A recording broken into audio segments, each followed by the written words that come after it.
Hi, I'm Josh Gilmore, Sales and Marketing Training Specialist here at Samas North America. Today, I'll walk you through our US and Canada warranty claim process and what happens after you submit a claim. Filling out the form is quick and straightforward. Just provide your product details, along with proof of purchase and a detailed explanation of the component issue. Here's what you can expect next: a prompt review.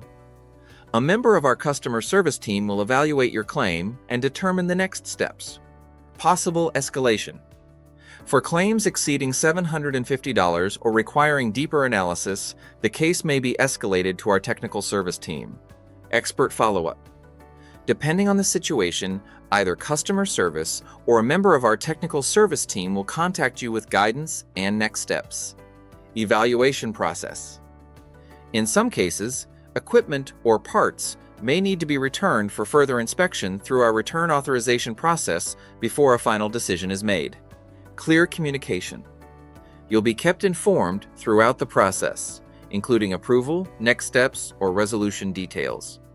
If your claim is approved, customer service will process the appropriate credit or resolution.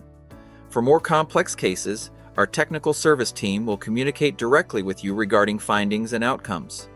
If you need to submit a warranty claim now, click the link above to get started. Our team is here to guide and support you and ensure your equipment is evaluated and resolved as efficiently as possible. Thank you for choosing Sames as we continue to simply apply the most efficient solutions.